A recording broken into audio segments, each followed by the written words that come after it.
네, 특징주로 이제 교육주 중에서 메가 MD와 메가 스터디를 볼 건데요. 오늘 보시면 이제 교육주가 굉장히 뜨겁게 움직이면서 강세를 보입니다. 바로 이제 정시비중 확대에 대한 기대감이죠. 문재인 대통령이 입시제도의 문제점을 지적을 했습니다. 그러면서 정시제도에 대한 그 정시 비중이 높아지면 교육주가 아무래도 수혜를 받을 수 있는 측면이 있죠. 요 내용을 이제 자세히 알아보기 전에 사실 지금의 그 정시비중 확대에 대한 논란, 물론 정시비중 확대에 대한 필요성은 예전부터 제기가 됐었어요. 바로 그 학종에 대한 문제, 학생부 종합 전형에 대한 문제 때문이었죠. 학생부 종합 전형이라는 게 결국은 개개인이 아니라 재력에 따른 영향을 많이 받는다라는 논란 때문에 정시 비중을 확대해야 된다는 의견이 있었습니다. 그런데 이번에 그 조국 전 법무부 장관 후보자 딸의 그 고려대 입시 과정이 논란이 되면서 이 학종, 그러니까 학생부 종합 전형의 문제점이 계속해서 드러났었다라는 부분이죠. 관련 내용을 이제 보면 그 조국 법무부 전 법무부 장관 후보자의 딸이 그 고려대학교 수시 모집 중에 입학사정관제로 합격을 했어요. 입학사정관제는 그 수능 점수나 내신 등급이라 이런 점수는 적게 반영이 됩니다. 그리고 입학사정관의 주관적인 판단이 합격 여부를 결정져요. 그러니까 아무래도 공정성이 좀 떨어질 수 있다. 이런 거죠.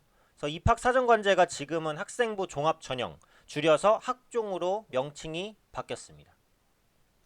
최근에 보시면은 이제 대학 입시에서 수시 모집 비중이 계속 증가했어요. 그 수시 모집 비중 증가를 보면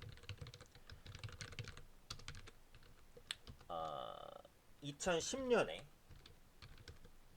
58%가 수시 모집이었는데 2020년에 77%까지 늘었어요. 엄청나게 늘었죠. 그 중에서 입학사정관제, 학생부 종합전형은 수시 모집 인원의 6% 정도였던 것이 최근에 30%대까지 대폭 확대가 됐습니다. 근데 여기서 중요한 거는 이 학생부 종합전형이라는 게요. 봉사활동이라든지 어학연수 뭐 이런 것들이 필요해요. 근데 사실은 이제 봉사활동도 시간이 있어야 하는 거긴 맞거든요. 특히 어학점수 같은 거는 집안 형편이 마땅치 않으면 해외 어학연수 뭐 이런 건 꿈도 꾸기 힘들어요. 그렇죠? 그러니까 당연히 부모님의 재력이 뒷받침될수록 학생부 종합전형이 유리하다라는 거예요. 그게 그 조국 전 법무부 장관의 딸 때문에 계속해서 불거지니까 입시 제도를 공정하게 바꿔야 된다라는 시장의 여론이 커졌다는 거예요. 그러다 보니까 문재인 정부 입장에서도 입시 제도 개편안을 마련하겠다라는 발언을 다시 한번 한 거죠. 그래서 예전에는 이제 입시정보 입시제도 개편이 어떻게 진행이 될지를 확실히 예측하기는 어려웠어요. 근데 지금 거의 분명히 되고 있는 건 뭐죠? 정시 비중을 높이는 겁니다. 그래서 공론조사를 당시 했는데 그 많은 지지를 받은 게 정시 비중을 45% 이상으로 높이자는 아니었어요. 정시가 아무래도 똑같은 조건에서 똑같은 조건이라고 말하기 사실 어렵죠.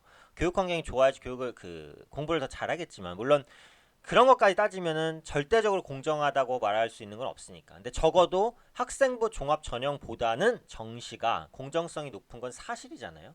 그렇기 때문에 정시 비중을 확대할 가능성이 높아졌다라는 거예요. 이렇게 되면 뭡니까? 수능 관련된 비중이 늘어나는 거예요. 그럼 수능 교육 기관들이 호재, 수혜를 받을 수 있죠. 특히 메가 MD나 이제 메가 스터디 같은 종목군들은 어떻습니까? 고등교육의 강자로 알려져 있는 그런 종목들이에요.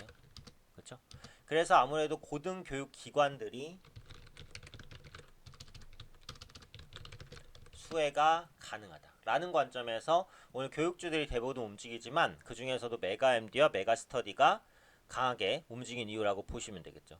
그래서 일단은 그 아직은 확정은 안 됐어요. 근데 정시 비중을 늘릴 가능성이 현재로서는 아주 높다라고 보셔도 될 것 같아요. 그래서 고등교육 업체의 수혜는 분명히 있을 것으로 봅니다. 그래서 이번에 나타나고 있는 이 주가 상승은 뭐 무조건적인 거품이다 이렇게 말할 수는 없어요. 다만 이제 단기적으로는 기술적 부담이 있는 게 사실인 게 이게 정시비중 확대에 대한 부분이 9월 달에도 이게 반영이 되면서 급등을 했고 오늘은 다시 한번 그 교육부 회의가 본격화된다는 소식에 또 한번 급등했잖아요. 이러다 보니까 기존의 주가 대비해서 주가가 한 40%에서 50% 정도는 상승했으니까 그에 따른 기술적 부담도 있어요. 하지만 이번 논의에서 정시비중 확대가 확정이 된다면 실질적인 수혜가 가시적으로 드러나는 것이기 때문에 그에 따라서 수급이 한 번 정도는 더 유입될 수 있다라고 보고 있어요. 그러니까 교육자 같은 경우 당장 따라붙기는 어렵지만 좀 눈여겨 보시다가 정시비중 확대가 이제 확정되는 그 전후 시기에 약간의 흔들림이나 눌림목이 있다면 그때는 뭐 단기적으로라도 한번 관심 있게 볼 수 있다라는 거죠. 그래서 오늘은 메가스터디와 메가MD를 포함해서 이제 교육주가 활발하게 움직였기 때문에 그 움직이는 이유에 대해서 좀 간략하게 분석을 해드렸습니다.